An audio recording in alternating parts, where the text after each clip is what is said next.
مساء الخير على متابعينا. النهارده احنا في محل الحمصاني. ايه الحمصاني ده بقى؟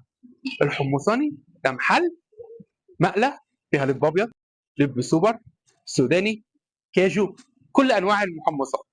طب ايه اشمعنى النهارده في المحل ده؟ عشان المحل دوت طعم اللب بتاعه وشغله طازه قوي، وتشم ريحه الشغل بتاعه من على الشارع، لدرجه اما انت تيجي تخش عشان تشتري صنف واحد تلاقي نفسك بتشتري صنف واثنين وثلاثه، لدرجه اما انت تيجي تشتري منه ما تلحقش حتى تروح بالحاجه بتاعتك. ليه؟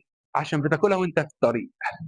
محل الحمصاني، تابع الفيديو معايا للاخر عشان ما تيجي ما تنساش تقول له من طرف حسام حسن. هيقول لك بتاع الكوره، قول له لا، الاعلامي حسام حسن. استنوني وتابعوا الفيديو معايا للاخر. وهنا بقى زي ما عودناكم بنحب ندخل المكان ونعرف كل حاجة فيه وتفاصيله. كنا بنشوف كل حاجة بتتعمل ازاي، السوداني وهو بيتحط في المكنة وهو ازاي بيطلع، حتى وهو بيتحط على المهزة وبينطره بعد ما بيطلع من المكنة. طبعا بيبقى الحاجة سخنة وشكلها حلو جدا وجميل. لا ده كمان بعد ما خلصنا السوداني ورانا ازاي بيعمل اللب السوبر، وازاي بعد ما بيخلصه برضه بيفضل يهز فيه لغاية لما يوصل للمنتج النهائي. وهنا بقى كنا بنشوف الزباين اللي في المكان، وسبحان الله بالصدفة واحنا موجودين جاله زباين أجانب.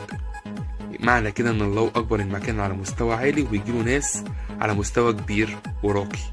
وفعلا التعامل عنده كويس جدا، وكان بيخلي الناس يدوقوا اللي هم عاوزينه، وكان اسلوبه كويس، طريقته كويسة، بيضحك في وشهم. وهنا بنشوفه اهوت وبيخليهم يدوقوا، وكلهم بفضل ربنا عليه وعلينا اشتروا. النهارده من داخل محل الحمصاني ومعانا الحاج عاطف الحمصاني، ونورتنا يا حاج. يا مرحبا يا احنا في مرحبا، البدايه هلا يا حاج، الاستاذ حسام. الله يبارك لك. في ربنا البدايه يبارك يا حاج معاك. كنت حابب اسال حضرتك، اتفضل حضرتك. اسم الحمصاني ده جه منين؟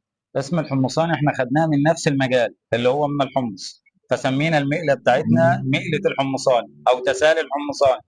يعني مرتبط بالمجال نفسه. مرتبط بالمجال اللي انا شغال فيه. تمام. تمام. وانت كده بقالك قد ايه كده في المجال ده، ولا فاتح بقالك قد ايه؟ بقى لنا يطلع 10 15 سنه كده في نفس في المجال. نفس المكان وفي نفس اه المجال. اه. ايه اللي بيميز هنا المحل عندك دون عن المحلات التانيه؟ لا، اللي يميز المحل حاجات كتير. زي طعم اللب، تمام، التسويه، ماشي. مجرد الزبون ما يخش عندي في المحل، ان كان هياخد طعم، ان كان هياخد صنف واحد من اللب، تلاقيه يقول لي هات لي ربع من ده، نص من ده وكده. بياخد اكتر من صح؟ طبعا هو فعلا لازم بسبب اللب ده انواع والسوداني ده انواع، ولا هو كله نوع لا واحد؟ لا لا لا، اللب انواع والسوداني انواع. زي ايه انواعه؟ اللب الابيض مثلا في تركي، في صيني، تمام، في بلدي.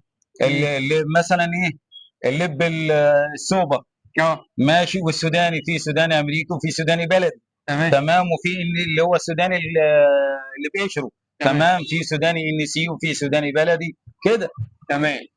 طيب انت ايه الانواع اللي انت شغال فيها وعشان انا تميز بصراحه نفسك؟ شغال في اجود الانواع، ما بحطش حاجه على الفرش اللي هي غير انظف واحسن حاجه عندي.